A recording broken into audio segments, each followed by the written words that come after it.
Now then, people, welcome back to the Just Joe Football Show, and it's time for another instalment of the midweek fix. Today, it is Thursday, 7 p.m, coming to you differently, because yesterday I went to a gig. I got hammered for it on social media. I went to see James Arthur, but I don't care, because I like James Arthur, and it was actually quite good. So fair play. And yeah, before we get into the video, and I introduce these two lovely folk, please do smash a like on the video, subscribe as well. I'm so close to 10k, and I will stop ever mentioning subscribe. Like, if I get to 10k, I'm happy, you know. Anything bigger than that is like, it's all, I'm just clip that up about him asking about the subscribers. I once thought the same thing. I was like, I'll ask for 500 likes, get there. I'm asking for 2,000 likes. 3,000 likes. I'm like, sounds. You get greedier. But yeah, get him to 10k. Yeah, no, I get it. But come on, get me to 10k. Let's make that that would be class. But as always the case as well, make sure you subscribe to both the lads' channels as well. Their links are in the description. And yeah, let me bring them in with no further ado. They're already here, aren't they? I wonder if I should do that thing. Oh, I'm smashing the gaff up. I wonder if I should do that thing, you know, where they go on. And let's welcome in James. Yeah. Oh yes, where have I come from? I know, right? Out of nowhere. Mr. Lou. Why did he go American though? I don't. It's just a thing, innit? Too much Jesse Marsh interviews. Yeah, it's either American or I go Cockney and go, you fucking slag. You know what I mean? It's you're a geezer. Yeah, exactly. Oh god. How are we doing though? All good?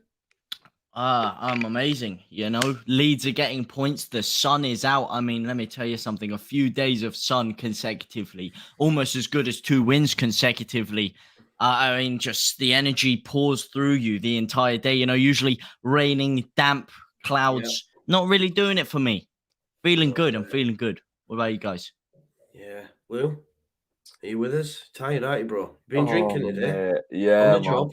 Look, if anyone sees me yawning or anything, I'm just tired. It's not. Have a bath, freshen yourself up. I'm not finding anything boring, but I'm elated where Leeds are concerned. Obviously, went to Wolves. Like, oh wow, didn't expect the experience that I got, but such a lucky guy. What a lucky guy, man. Yeah, I've got the bruises to show for it on the kneecap. The old kneecaps. They were not in a good state for the 2 days after. I'm not surprised. Some geezer dolphin dived onto you, didn't he? From about 5 rows up. No, it wasn't even that. Like, no one landed on me or anything. It was the seat in front. So Wolves is like, it's a really weird stand. The seats are sort of, you know, like abroad where you see like really high up stands and it's just like concrete, then concrete, then concrete. It's like that level, but just a tiny bit of plastic seat over each bit. So your ankle and your knees just constantly digging into this like plastic every time you shoved forward. And obviously the last half an hour like everyone's just geared up and you just getting shoved and shoved. And my ankle and my kneecaps, obviously it's worth it, but like on the way home and the morning after I felt it, especially my right, I was like, yeah, this is in trouble. And it still hurts a bit now. My left's fine, but it's worth it. Like the bruises are there, but mate, what a night. What a night. What was it like afterwards? Like how was it a train jobby, mate? Like what was the atmosphere like? Or do you go with the supporters bus? How was it? It's quite a drive on a Friday, innit? Wolverhampton. That's like miles, Midlands. Yeah, right? I usually just get train, but it was 70 quid, and I just thought, I'm not paying 70 quid to go to Wolverhampton. I could go to London for less. You drove? You know what I mean? So, no, I literally just hopped on the official coach. Oh, from the club. Yeah, you can't be driving. Got to be getting those pints in. No, I never get official coach really, just because it's just really restricted and because you're too famous. You just get mobbed on the coach. Is that what it is? Yeah. Mate, right? I'm not. Mate, this looks really bad. I'm not latching on to that, right? But and they might be watching this. I don't know. Mate, I got on the coach, and normally, right, and this isn't. I'm not like trying to be offensive to anyone, but it's usually just full of like older people, or you know, that's the kind of crowd you get on official coaches. The Leeds Facebook communities. Yeah, so I only went on there because it was just cheap and it was easy to go. And I didn't really have man. a Do you know what though? It's respectful. It's fine. Yeah. Put that on, innit? It's good Well, that yeah, they do it's that. good. So I went on that and I got on, and the first time ever it were a bit of an atmosphere on there. Got on, there's about 12 lads at back, and as soon as they saw me, Seat riders. mate, soon as they saw me, all over, Lewis, and they all started laughing and that, and I'm like, great. So there was no way, like, I got on like very late, so there's not really any seats or anything. So I just first seat I see, sit down next to someone I don't know. Whatever. Yeah. An hour and a half before we got there. So they're all chanting the whole way there. They're chanting every Leeds chant in existence. Right? Yeah, it low key true though. It will come. So it will come. So they're chanting the whole way there, and I'm like, oh yeah, fair enough. Like, you know, it's good. Everyone around me is huffing and puffing. Again, that's the type of crowd. But about an hour before we got there, Lewis gives a song. Lewis gives a song. And every single chant they could pattern with my name or YouTube or anything is all. And everyone around me is like looking at me, and I'm like, sick, man. Like, I've been it was funny though. It was Hey, really you're big time, man. Forget Patrick Bamford. Got Lewis dating on the box. It was it was funny. It was, but like, there's an old guy on the right hand side of me. I don't know if he knows me, or I don't know if he's just literally there all saying my name, so he knows. He went, oh, of course I love it. It was class. So this guy goes, oh, don't give him a song, Lewis. Don't give him a song. Yeah, and then obviously the way back were like that double times, yeah. But I was just I was knackered. Yeah. And to be fair, it's good we won. Otherwise, you would have been probably getting heckled on the way back. Yeah, well, not all I could think. Obviously, like the Raf, it wasn't like licking my ass. It was like half taking piss, like, oh, but Lewis is here. It's funny, but it's like, you know, which I'd much rather that. I'd much rather that than like blow smoke at my ass type thing. Yeah. But they're all sound. They're all sound group of lads, like more or less my age, and had a photo with them after. Oh wow, man! He's always got time for the people. This guy. I'm joking. So humble. No, but it was funny. It topped off a good night. It was a good crowd. Yeah, good. Like, I'm glad. Everyone around me weren't best pleased with it, but you know. How was it for you, James? Obviously, you were like me, sat in your little room, screaming into your computer. But it was good vibes. Faking it, yeah. Well, you know, it was quite hard, you know, taking the acting lessons to, you know, really manage to manufacture the emotions, you know. Is that what's being said? Yeah. Well, no, what do you mean being said? This is just the truth, you know. Just had to. I was taking the acting lessons for the first 45 minutes, so that was pretty difficult. But yeah, once I mean, look, you guys were happy with a draw before the game, but I was saying before, no, we need a win big time. And what were you saying about Everton, man? Oh, Everton are going to lose all their games. I said they're going to probably turn it around against Newcastle. Get the win against Newcastle. I'm sure we'll get onto that later, but I mean, everything was looking dire. For me, the 2 goals, yeah, it was good. A draw would have been all right, but I was always hungry for that win. I thought the points were definitely needed, and just the way it happened, like for me, that was bigger than the Norwich goal. Like the overflow of emotions from having 4 whole goddamn injuries. James, do you not think though, had the Norwich one not happened, then this one might have not happened? Potentially. No, absolutely. Yeah, I'm not saying that. I'm not saying like as in this was more important than the Norwich goal. The way the Norwich goal happened with conceding and scoring again was probably more important, and it showed us that we could have the fight. But just having all those injuries, seeing someone like Patrick Bamford, like part of the whole excitement of Norwich was we got 45 minutes back onto Bamford's belt. It's looking like he's going to bring the energy back. He's going to reinvigorate the team. Then he gets injured. Then Klitsch gets injured. Then Llorente gets injured. I mean, there's so many I can't even remember. The other guy went down. And we were just getting so many injuries. It was like, this is typical Leeds all over. And then to show the fight and the heart to come back like that, I mean, the last minute speaks for itself. I thought as well, because I was actually annoyed because I thought he shanked the cross in there, when Harrison took the free kick and it was going all the way back 6. I thought he completely shanked it. I think everyone did, to be fair. Then Ayling nods it back in, and it's like a ball of pinball in the goal. It was crazy. It was great. It was really good. Yeah. What about you?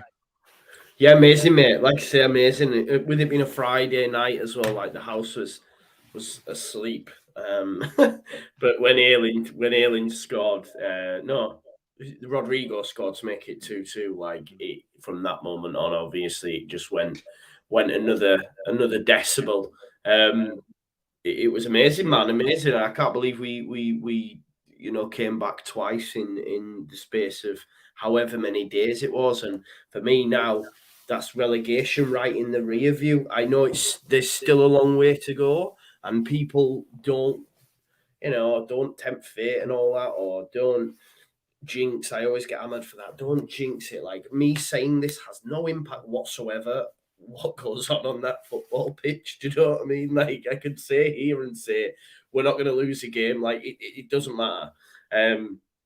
So don't get it twisted. But I've said, like, I even said before this change, I just felt that we'd be okay. Now, naturally, after it started to change a little bit, but, I've always stood with that point, and I feel that there are three worse teams than us now, that's what I felt for a long time.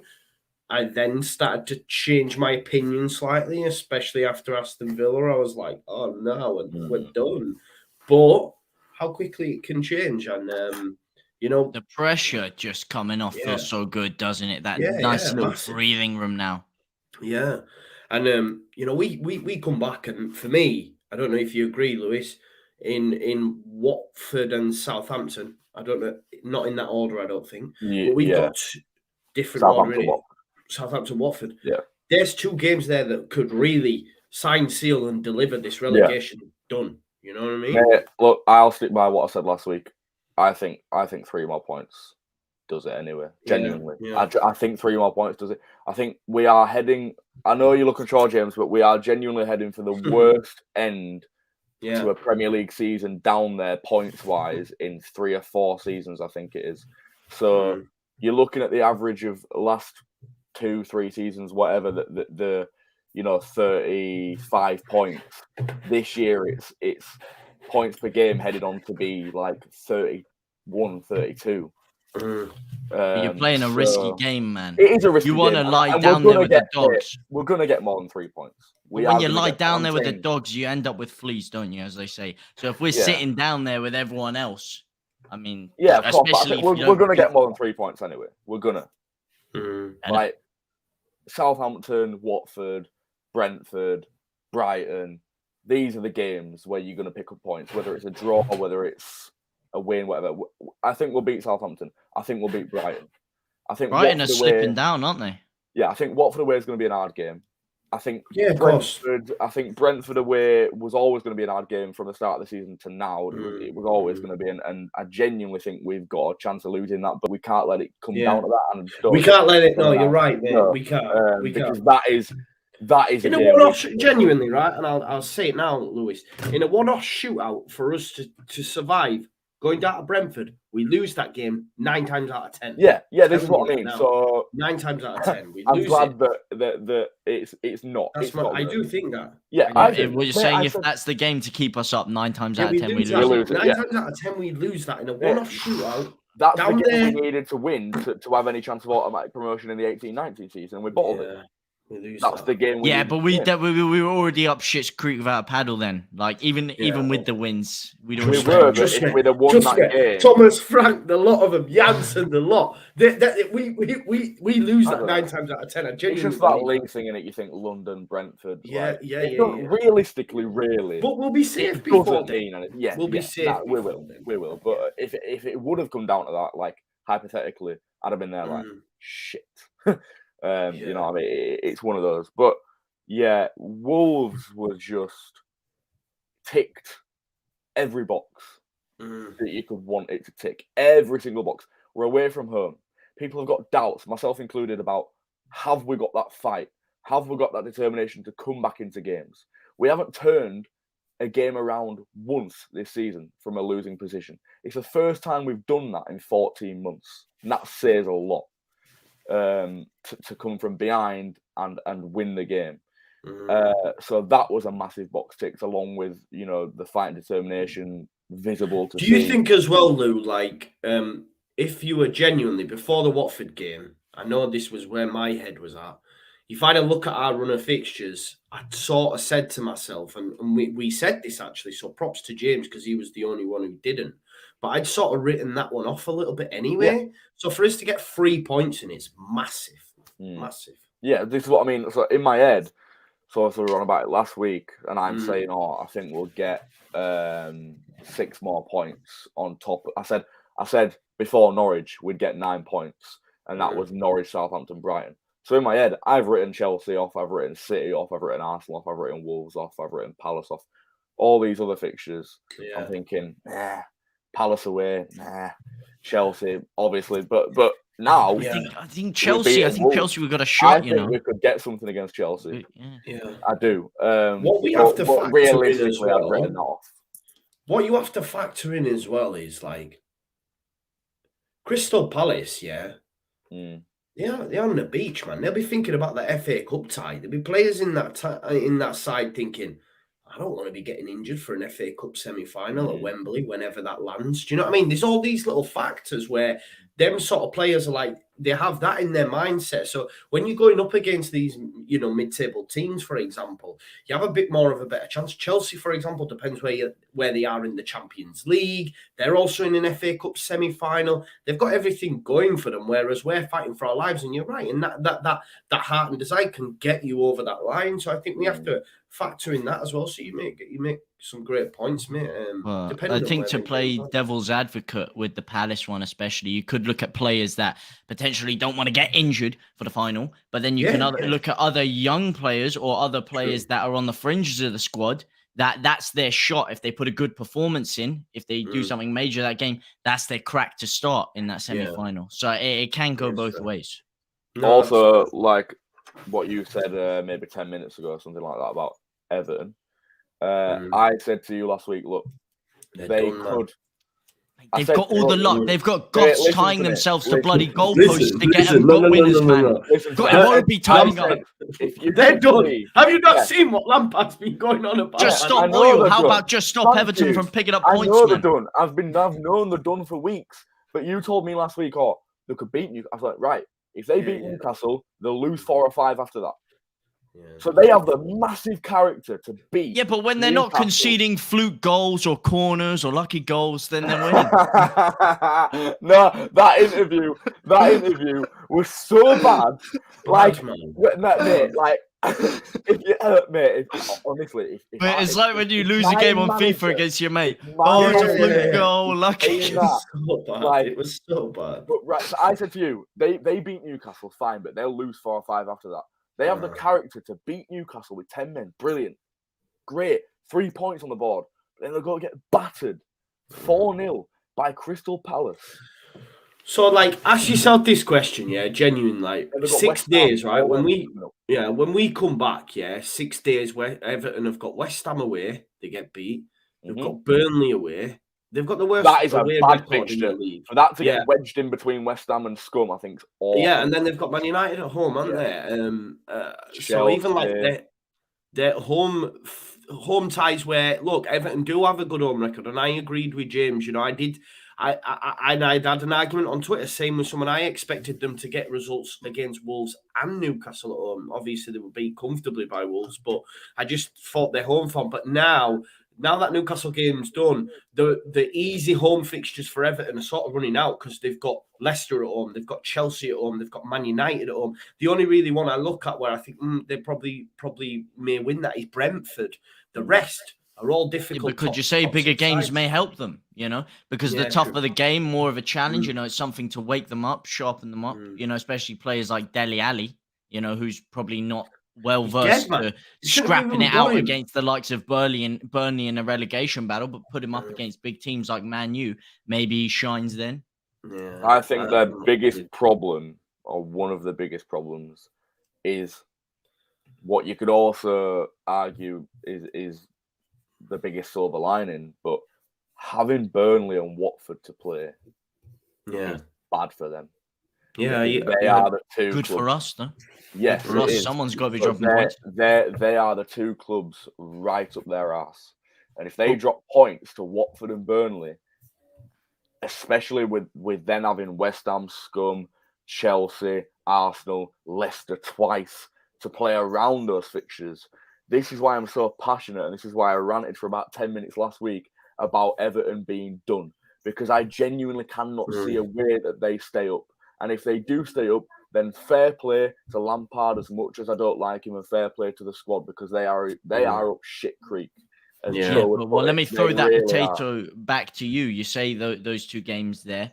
Would you rather them pick up those points, Watford and Burnley? Would you rather Everton win, condemn those down, or would you rather them? For our benefit, I'd rather Everton win. Like I'm not gonna sit like whatever benefits us is what I want, but.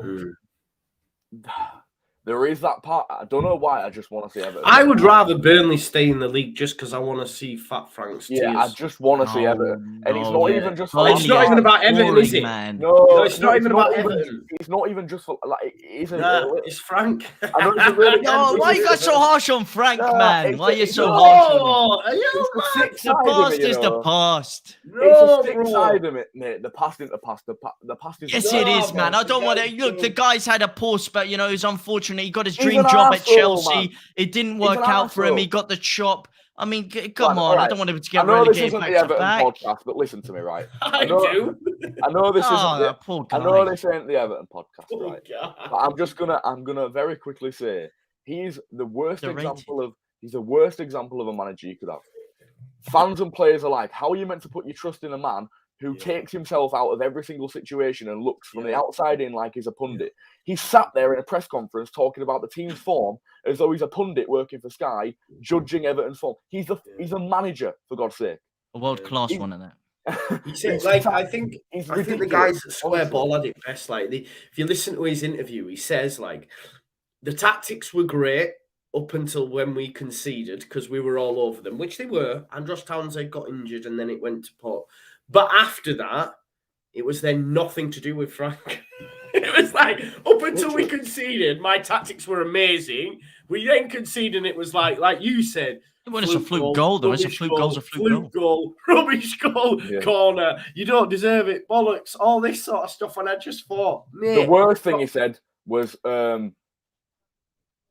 the results were bad before I came in. Yeah, exactly. Now, if Marsh, let me just paint the scenario. I tweeted this. If Marsh comes in to Leeds, loses 4 games on the bounce, sits there in a press conference and goes, well, Marcelo lost his last 4 games before. He would be. Is it Jamaica? He would be turfed. That was actually quite good, actually. It was quite He'd be turfed out the door. No, I get it. Yeah. So we've got problems with our turf, so we don't really want to be ripping that. I could only imagine how Everton fans feel about him because probably quite happy. Yeah, they love him. Asking him to lace up the love it. Everyone loves Frank, man. Everyone, even JT loves Frank. You know, I don't want to go straight. I don't want to get that far. All right, let's not put it out. You know, I don't dislike. If you want to put your faith and support in an up and coming English manager, put it in Steven Gerrard. Oh well, yeah, but that's like them as players. You know, it's chalk and cheese. Gerrard was the man. Lampard was, very good. You know, at the end of the day, look, Lampard's given me many happy memories as a player. You know, who can forget that Germany game where he rattled it off the crossbar, should have gone in. You know, I was knee sliding around the house at that point on the driveway. In fact, it cut up all my knees when I thought he scored that. He's giving me some happy memories. I don't want to see his whole career. Yeah, he's giving you some shit ones as well. Well, granted, yeah. Look, and he's a wanker. He's a wanker. Well, no, absolutely. Come on, he is. That is libelous information there. Yeah. I mean, actually, he probably is. You know, I don't know what he does in his spare time. His wife's probably out of the house quite a bit. Who knows? But it's got nothing to do with his managerial quality. Yes. Right. Yeah. We've gone on to Everton again. I think Louis supports. I think he's got the blue shirt on as well. You know? Do you know what it is? It's just Obviously, Yeah, everything no, I everything get that's it. around us concerns us, and I just think if you're talking relegation battle, I think we're fine, but like I think they are genuinely in big trouble, and with Yeah. Watford and Burnley to play beneath them, I Yeah. think some things it's a bad mix, But, Yeah. yeah. Yeah, we sort of hop, skipped, and jumped Wolves, and then started to speak about Everton, which is totally fine. But boys, what about Wayman bringing you all the clickbait hype on Rafinha and him agreeing a deal with Barcelona? How do we how do we feel about? Obviously, right. What I'm saying is we're hearing that he's happy to go to Barcelona. At which point, no disrespect, I'm a Leeds fan. It pains me to say it, but ultimately, of course, you'd be happy to go to Barcelona. Yeah. Because it's Barcelona. Yeah. Like, come on. Who wouldn't? Yeah, exactly, mate. It's Who wouldn't? literally it's so easy to come out and say Rafinha will be happy to go, but well, yes, of course, he's not going to turn around and go Barcelona. Yeah. Come on, let's And- be realistic. Yeah, and of course, like you've got the Deco thing. That's why the Chelsea link came in. I do think there's been a bit of naughty underhand tactics from Deco because we keep getting linked to his ex teams. He was at Chelsea, was past, but anyone Is that who going to be the end of Traore at Barca then? Because they've already got Ferran Torres, they've got Dembele. So I mean, I think apparently- actually it's if Dembele leaves. Yeah, so there's if Dembele leaves, but there is also the Adama Swap deal. Traore stuff as well. So it'd be interesting. swap to see deal what for happens. Dembele as a Leeds fan. Why not bring him in? Yeah. He's crop though, isn't he? He's always bloody injured. But yeah, look, I'm gonna ask you flat out straight away, James. I'll ask you first of all: is Rafinha pulling on the white shirt of Leeds United on the opening day of next season? Well, first of all, I mean, like he said, like he touched on, that clickbait was disgusting. It actually regurgitated around vomit inside my stomach. Call yourself a journalist, mate. Absolutely sickening stuff. As for the bombshell. call yourself a journalist, man. God's sake. Yeah, For the views, you phony. Everyone unsubscribe. I know, God. man. Well, I'll be lacing up. I'll be throwing on a white shirt with Rafinha on the back if that counts. But as for him actually lacing up those beautiful Nike boots for the mighty whites of Leeds United, I think it's going to be a no. I just don't see how we're going to hold on to him. But what is scary is I'm seeing that 50 million is going to be agreed. Come on now, 50 million. Are you crazy? This is why I don't get. Why didn't we sort out this new contract thing that we were meant to be negotiating before? Why didn't we tried? We tried. Yeah, well, we clearly didn't try. I don't care how much you have to pay him. It increases his value so much when it comes to selling him because now we're losing bargaining power because if he doesn't go this summer, then next summer he's going almost for free. In one of the reports, though, James, that I read, because I did do research prior to you check loads of different reports. It's not that bad of a journalist.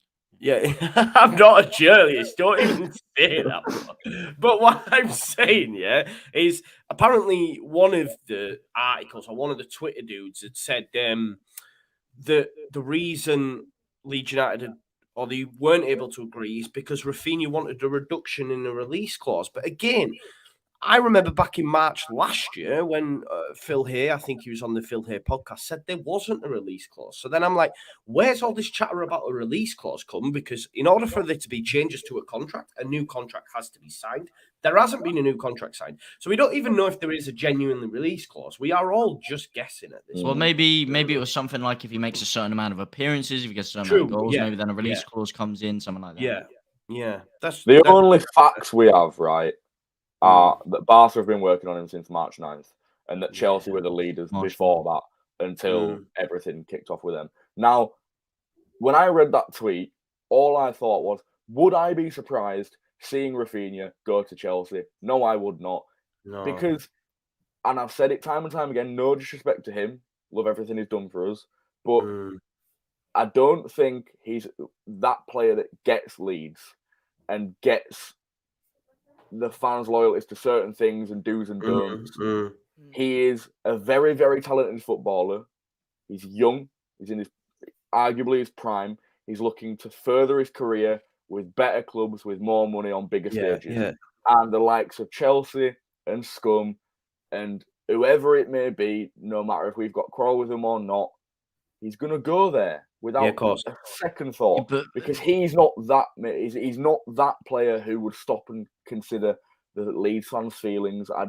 We have always been a stepping stone for him to further his career. Yeah, of course. That's Yeah. harsh Said on him, that though. then, and I said, By saying no, he mate, doesn't get that's- Leeds as a whole. There's no players now. Look, at the end of the day, it's the modern game now. It's busy. This is Right, the business Calvin era. Phillips would not go to Man United. Yes, well, No, you stole the words out of my mouth. Or Look, Chelsea. there's very, very,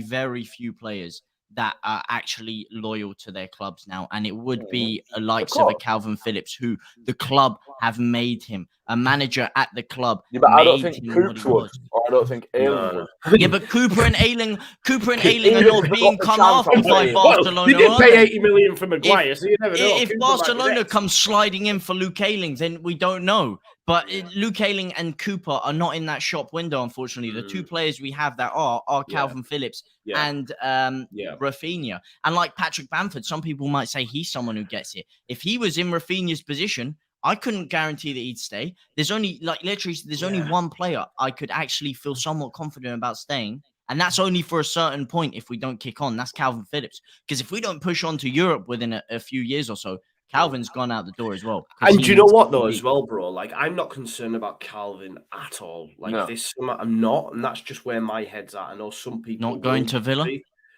No, man. No. And it's not even on a footballing sense. It's No, him it as a doesn't make person, and sense. it's him as a person, his Yeah. values, and his family's values. You've got to remember as That well, means right? so much to him.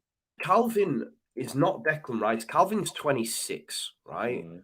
Calvin's not got, when you look at the time, he's 26. He's, you know what I mean? Like, Declan Rice is what, 21, 22? Like, Calvin's quite Probably further got on. like 10 years. Players Yeah. age at different rates, though, because you could look at a Wayne I Rooney who understand that, burst but- onto the but- scene at but- 16, and by 29 he was an old man. 100%, I get that, but my point is, it doesn't make sense for Phillips. I know Villa are very much on the trajectory, spending crazy money, but I agree with Mickey D here. It's a sideways step. Oh, no, Calvin- obvious. Oh, yeah. Yeah, Calvin, but he hasn't, for me, Calvin hasn't got time to make a sideways step, then spend time at that club, and then move to the Champions League. For me, Calvin's next move should be to a Champions League club. It should. He deserves to be playing at that, and I would not begrudge him that. So I think the Villa thing is way wider. Of course, if Leeds got Oh, relegated, no, that's Mickey Mouse. The Villa and West Ham stuff is it's Mickey obviously Mouse, a load of right. rubbish. If He'd be we going got to relegated, fair Liverpool or enough. something like that. Is If where we he'd got be going. relegated, fair enough. Yeah, Liverpool, Henderson. Yeah. Do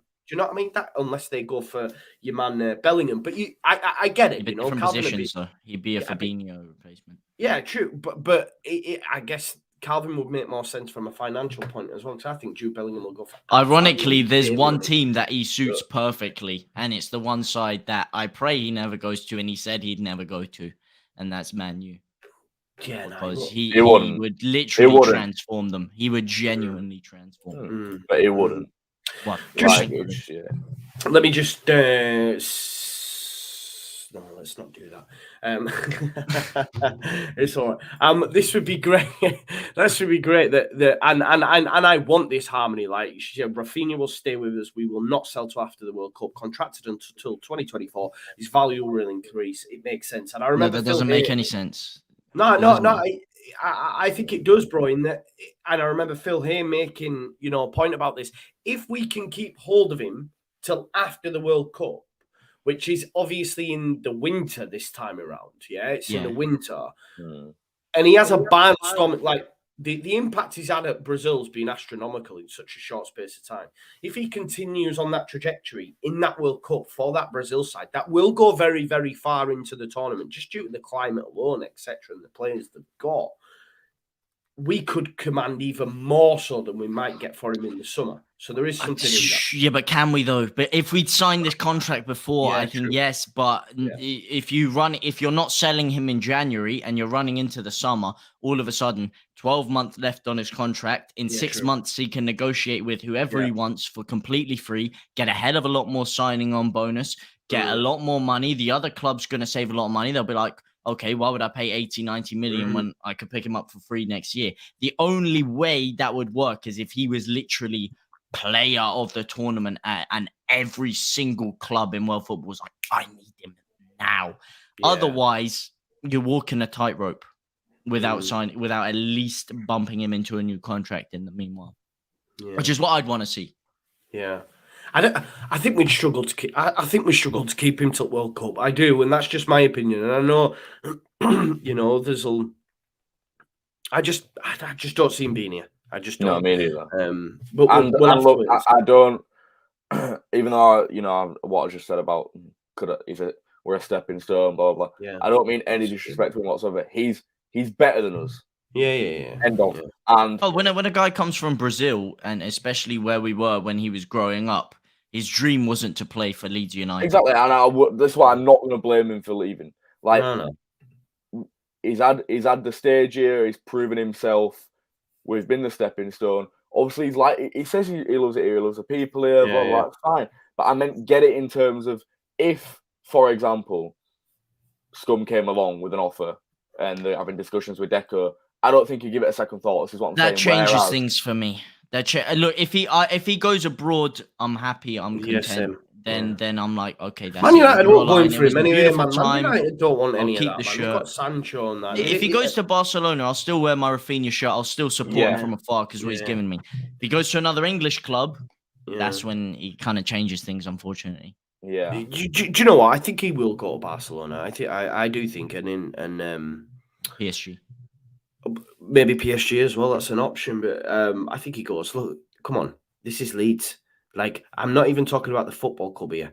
I'm talking about the weather and that, man. This is a guy from Brazil. Barcelona. They're gonna like double his wages. They're gonna, you know what I mean? Like, it's a maybe these few days of sun's changed his mind. Yeah, yeah, true. Yeah, what are 15 degrees? Tom, that's amazing. This, Creme de la creme. Yeah, exactly, creme de la creme.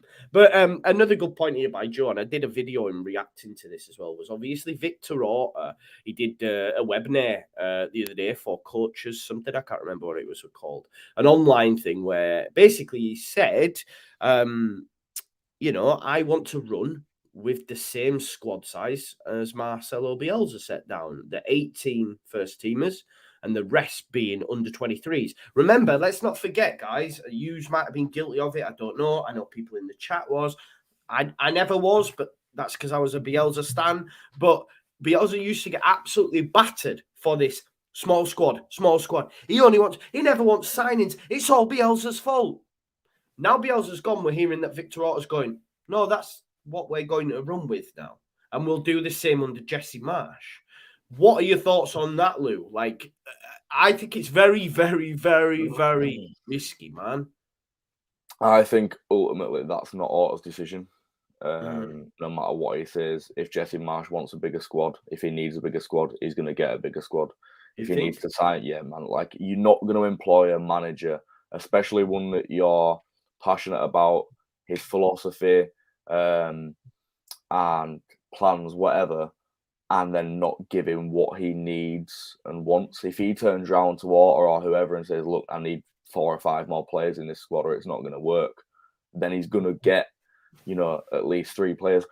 We're going to reinvest the money from Rafinha or wherever into that. And obviously we can talk about where we think we need to strengthen. I think it's pretty obvious where, to be fair.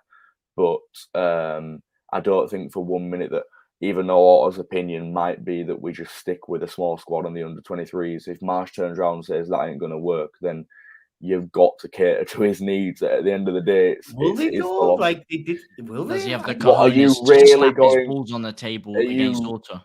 Mate, you cannot bring a coach in and not give him what he needs to work with. Well, they did it with Bielsa. We did that with Bielsa. Did we? Yeah, we didn't give him anything to work with. What did Bielsa? We gave him Dan James and Junior Firpo to try and push us towards Europe.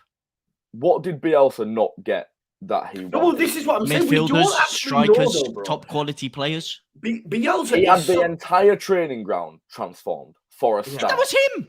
He was the one that did. You needed someone with his brain capacity to transform it. But what I'm saying is, he got what he wanted. Is what I'm saying.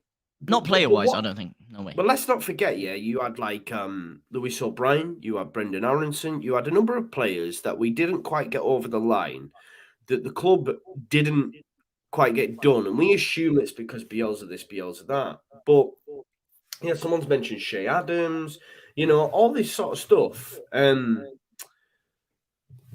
I think people think he had too much involvement when he didn't, and a lot of that, like maybe, you're saying, is the board. Is the board. Yeah. Like when we got Rodrigo, he was like, sorry. No, this is what pissed me, right? Yeah, I'll let you. This is what pissed me off, because in that webinar, right, Victor Orta said, and this was verbatim, right? He said, I would much rather spend 1 million on Joe Gelhardt than 500 million on a 31-year-old striker. Of course, 500 million is just hypothetical, but he's making the point of saying, I'd rather spend 1 million on Joe Gelhardt, massive prospect. Now, my argument to that was, you broke our transfer record for an over-the-hill striker, like in terms of his age. When I say over the hill, okay, that's harsh. But what I'm saying is, you broke Leeds United's transfer record for a guy that is 31. Yeah. So what you on about? But that's slightly, look, there's a lot of facets to the Rodrigo thing that a lot of people weren't thinking about. We just come up from the championship. All of a sudden, we sign a guy who's European renowned. Yeah, but he's world renowned, European renowned. He increased the status of Leeds. Other players like Rafinha are looking like, oh, I know that Rodrigo guy. He's playing there. That's quality. I want to play alongside him. No, other fans but you're from abroad are missing. like, You're missing the point. Doesn't matter how good he is. The quote was that he'd rather spend 1 million on a Joe Gelhardt type player than I know. 31. When that's bullshit, clearly, because the first thing you did when we came up was sign a 30-year-old striker for £30 million. Yeah, so but it's different time. Yeah, but you can. That could be his general philosophy. It doesn't mean you have to stick to it 100% of the time. I hear. But I'd also on the flip side, criminal. I'd also on the flip side, and I said this in my video, like Joe Gelhardt, Leeds United got lucky. If Wigan aren't in turmoil, he doesn't come to Leeds United. I'm sorry. We got lucky. And when there were other clubs in for him, the reason that he came to Leeds United was Marcelo Bielsa. I find it funny how many people think he came through academy. Oh, did they? Yeah. Speaking of, there were a few around me at Wolves who were talking about him. Cool. I was watching him when he was 14, mate. They were talking. They were in concourse. They were talking about him, and they were saying, "Oh, they were asking if he was on bench, blah blah." And they got talking about him. And hello, Here's the old fish tank. Were you one of them that asked a photo of Lewis and an autograph? He was mugging you off earlier, mate. And they basically said, "Oh, you were asking if you're on bench and that," and they were talking about him. And one of them started talking about how Bielsa were good for bringing players through academy and that, and it's nice to see he's got me. And I was stood there like, no. He's Scouse for a start. But interesting. Do you think? Hypothetically, we run with this 18-man squad and 4 under 23s, right? How does that work for you now in the summer, then, Luke? Because for me, that means the only way we bring in additionals is if we have to get rid. It's one in, one out, one in, one out, which again was something that was blamed on Bielsa, which turns out it wasn't Bielsa. It's the powers that be. Right? We have to, in my opinion, we have to, at least squad depth-wise and buying and selling, follow a very similar Leicester style model, which is over the years, like you've got your talent and then, you build them up to be this big player, sell them on, bring in 2-3 players to improve the squad, turn them into the assets, sell them on, and you keep sort of recycling until you get European football. And then you get European football, you build even further. I think that's what we need to do. And I don't know how you do that if you're going to get rid of Rafinha to then bring just one player in. Or you're going to get, you can't keep just one in, one out, one in, one out. Do you think Rafinha goes and we move up Somerville, or do we look to replace him? Or, like, this is the thing as well, guys, which we do need to consider. What we need to consider is as well that maybe there isn't such a reliance on wingers in the Jesse Marsh system. it's more of a wide cam. If you look Wide receiver. Well, yeah, but even if you look at Red Bull, they've got like Nkunku, you've got Emil Forsberg. They're number 10s that play quite wide. So is it a case of we move Rafinha, he's replaced by Brendan Aronson, who is more of a wide 10, if you like, or plays in that role than a natural winger? Do you know what I mean? So do we Not actually enough, though. need it? Yeah, well, I tell you, it's not the wingers that's the problem. We need quality. Yeah, and I'm afraid you were saying that Leicester thing, not going to cut it anymore. Not in the modern game. Not when you're looking at the likes of Newcastle. That's how you build. That's how you bring a club to European glory. The competition, the amount of money and investment and huge depth squads that these top teams have to even think about breaking into Europe to be able to keep a player like Calvin Phillips. You need a hell of a lot more investment than Leicester got. And I tell you another thing. They're talking about getting rid of FFP in 2023, 2024. They're talking about getting rid of FFP. If and when that happens, which I think it will happen, because I think it's such a flawed and broken ideology that we need at least 5 or 6 top quality players. I don't think we can keep running with this small squad. We've seen it with the injuries. But even it looks like despite they're going to, though, bro. Yeah, but that's scaring me. And I'm hoping that the 49ers can come in and change something. You know, maybe they have a different viewpoint. But if we stick with that small squad, if we don't seriously go balls to the walls, and this is why I thought the American ownership worries me, you know, bro. I will say it does. that as well. I wanted QSI for that reason, because I thought they would come and splash the cash. But we haven't seen what the 49ers can do yet. But I know what to think, but I just look around the rest of the Premier League and look at American ownership, and I'm like, commercialism. Liverpool worked, but it did. But even they're not happy. I was speaking to actually a really big fan of American sports, American guy, and he was saying San Francisco as a city, when it comes to sports, is actually meant to be very, very revolutionary with their sports science, with the tactical outlay they have, which is potentially why they're bringing the whole Jesse Marsh and Salzburg kind of influence into it. Apparently, as a city, San Francisco is meant to be pioneering in that sense. So I when I heard him say that, I was excited to see, okay, are we going to change up the methodology? Are we going to start the kind of the way Bielsa improved our sports science and all these other things? Are we going to start improving it in other aspects of the pitch, potentially improve a hell of a lot more tactically because of these other things? I don't know, which is why I'm yet to fully judge them. But so far, they don't have the money to compete. Their net worth is what, like 4.5 billion or something? You're getting countries taking over clubs for hundreds and hundreds of billions. Yeah, it's mad, isn't it? Yeah, you're right. And not only that, like there is a lot of like Liverpool, apart from Liverpool, but I think a lot of Liverpool fans who are actually close to it will say otherwise. Like without Klopp, like it's probably not, like they don't go mad, is what I'm saying. And they've got an awesome manager, and they've got Klopp and whatever. Like you've only just to look at the Salah situation now, man.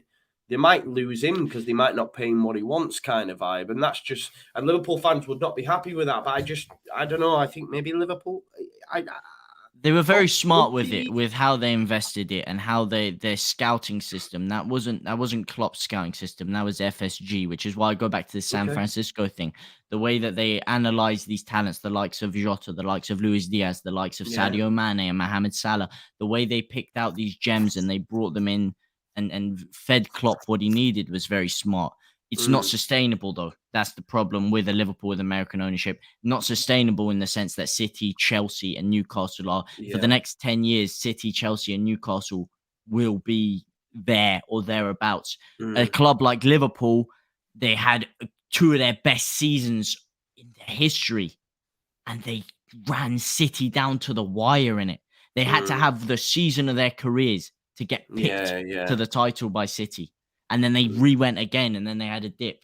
So they can't keep it up forever. That's the argument against the American ownership. Yeah. Loads to consider, loads to ponder.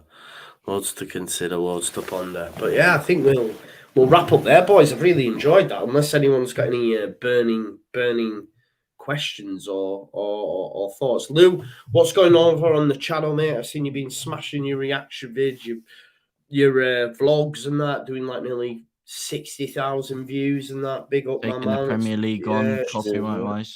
Yeah, we had a mare. We had a mare with the recent reaction compilation. My bad. I was tired editing, and I just put a couple more seconds than I should have on one part, and it just got content ID'd. So, yeah, got to 5K views and 300 likes, and then got. So, but it's back up now. It's on 7K. Probably get 10K, hopefully. But if you haven't watched it, go watch it. And then I've got like I do a promo every season. This one's a bit more sort of, I don't know, not as hype the whole way through. Let's say there's a few bad moments in it, but it leads to obviously Norwich and Wolves, and it's basically saying the message of it is we can bounce back. Like it's showing games to bounce back. We've got it in us to fight. You had like keep fighting, all that bounce back ability, yeah, all that kind of vibe. So that'll be up this week. So keep an eye out for that. But other than that, I'm on a break until we're back playing. Good man. I was supposed to be on a break as well. I know you were, but you're out here clickbaiting, man. I know, yeah. Sorry. Hey, what is journalistic integrity had to come first? You know, sees a story, he has to break it. End of the stream, watch for him going, right, I'm taking a break. Tomorrow morning it'll be auto drop second bombshell in 2 minutes. We're increasing the squad now. Yeah. I love that. If you can't beat them, you've got to join them sometimes. You've got to join them. It's a YouTube game, man. Yeah, exactly. Yeah. I mean, my average view duration was 2 seconds, so it didn't work. I'm joking. Hey, you get the view and you run with it. All for the impressions through click. Exactly, brother. But James, what's going over on your channel, man? Make sure you subscribe. Well, like I said before, I am going to be running live acting lessons. If you do want to know how to make some of these videos yourself, be tuned for that. You know, we're going to be going through a whole range of Hollywood topics. But yeah, you know, a lot of other stuff. You know, not just this whole reaction live stream. You know, it's live streams at the end of the day, talking to the people. Not just that. You know, the week of football will be going through a rebrand that's coming, and especially during this break, just a lot of other content. We're talking fight content, football content, getting our teeth stuck into all of it. So if that does enjoy you, if you don't want to punch my head in, which is probably about 5% of you, then maybe you want to check it out and maybe enjoy it. Maybe you don't. Maybe you want to come and slag me off. That's perfectly fine as well. But yeah. They shouldn't want to be coming to step to you with your guns out on show like that. Guns don't mean shit. Let me tell you something, man. I found out the hard way. It does not help you fight. The hard way? Please do elaborate. Do elaborate? Well, I got my ass whooped many times, actually. Many times. My nose is broken about 4 different places. Because I thought that, hey, you know what? Got a bit of strength. Should work out. Not going to work out. Had to learn the fundamentals. Getting my ass whooped.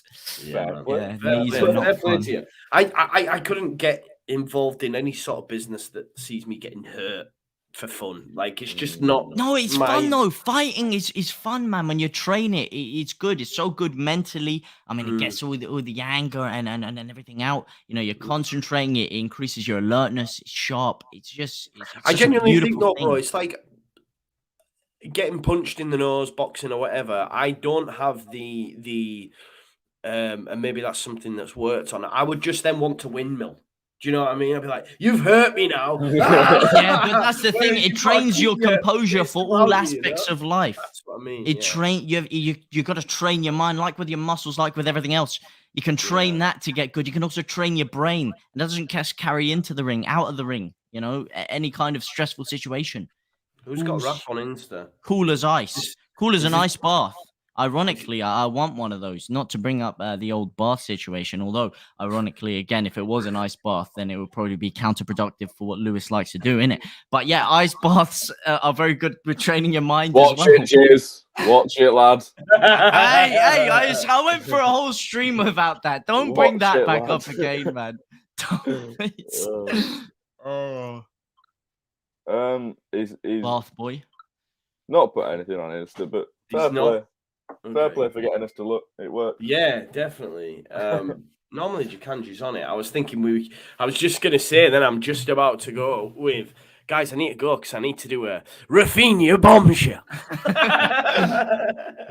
Oh god.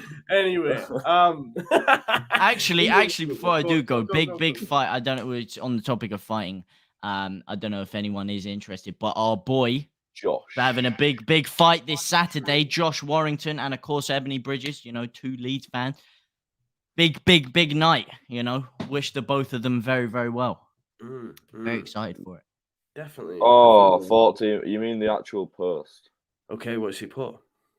I mean, Big shout out Hannah as well. Anyway, it's in Spanish. Hope you're doing well. Oh, it's in Spanish. I mean, Vive la español, eh? Come on. Can you do it in a Spanish accent? Sí, señor. Café con leche. Café no, con café leche, con leche, pero aquí no la es cotusa por de maestro esa aquí. I Sí, don't know. señor, pues, pendejo. Not a Scooby. No te Scooby. No, La cuenta pita italiano, sorry. stop. Have you JT, have Buongiorno. you got a bit of Italian in you, bro? Ironic, I've got a lot of Italian family actually, and my dad was Yeah. born in Italy, but no, I'm Armenian. That's it. Armenian, right? Okay. Wow, that's cool. That is cool. Eastern flair. Bit of Middle Eastern flair. I like that. I like that. So, come on, Lewis, translate it. So, Hannah said you can actually click translate. What's he saying? It doesn't say translate. It's in. Get Oh, that my geezer back. What was his name? Who left Leeds? Get him back in here. Yeah, the guy. Yeah, just come on. Section, just wheel him out. Just. It says. You ready, Joe? Well, to be fair, Lewis is bigger than the club at this Video point. to So make after this, good. mate.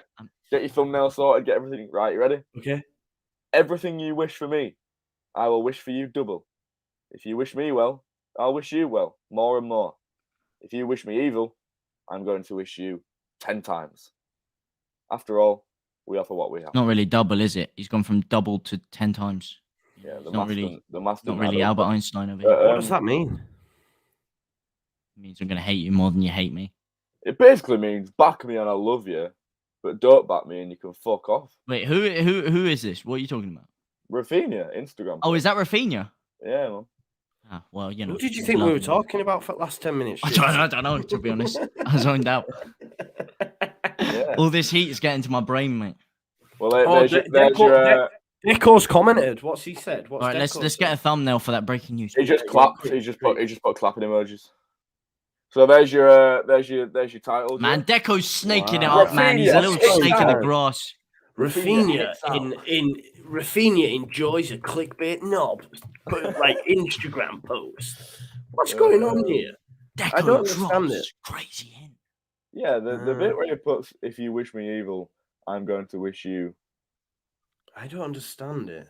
I think it's one of those things that's lost in translation, but he basically means if you hate me, if you wish bad on me, then go fuck yourself. Yeah, all you've got in the comments, right, is Fossa Bassa, come to Barcelona. Bassa, Bassa, Bassa, Yeah. Bassa, Bassa. Blue and red hearts. Yeah.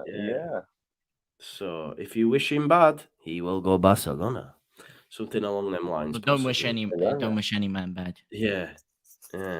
Wish him I don't know where that's coming from. That is. I mean, maybe he's been getting a bit of stick, but I that don't is know. quite I haven't telling seen that he's I come out with that. genuinely have not seen a single. I haven't seen person much stick either, but I mean that the fact he said come that out and is say quite like telling that Rafinha he's is a gone. traitor and all this has been. No, none of that. I think he's just seeing Joe's clickbait, and he's like, It will be that, man. I'm telling you, it will be that. and he's think walking the out the general- stadium, and all the fans are running from him to Lewis. He's like, fuck's sake. The general response has just been like, no one's shocked about it. Really, it was. Yeah. I love him, man. It is, I love him. He's a baller. Oh, mate, I've got 5 posters. Of him. Oh, 3 He's the posters best on my player I've wall ever right here. seen playing a Leeds shirt in person ever. Well, like I said, you got to count in Might like. Pierre-Michel Lasogga into that. But yeah, aside from that, he is up there. Yeah, I don't know what it means. Guys, just look out for the morning. I'll have somehow managed to turn that into news so that I can put out a clickbait. 10-minute video. 10-minute video video on a 4-line Instagram caption that has you can't hate honesty. Just your football show. He has said this in Portuguese. I cannot speak Portuguese, but I'm surmising it's him saying, "I'm going to Barca."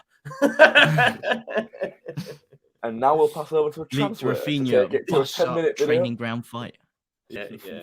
Brilliant, man. I love it. Right, people, thank you so much for the love and support. Make sure you support Lewis and JT on their ventures as well. I'm sure you do. And we will see you. Get Joe to 10K. Yeah. Hashtag Joe 10K man. Please do that. Someone made he said he'll do a 10K run live if you get him to 10K. I'll do that. Someone did make a point of saying that, Joe, you told us when you got to 5K that you would stop mentioning it as soon as you got to 5K, and now I'm doing it at 10K. So yeah, that's fair enough. I did do that. But yeah, please make that happen. And we'll be back next Wednesday looking ahead to Southampton. So yeah, thank you. Night, everyone, and we'll see you next week. Goodbye, everybody.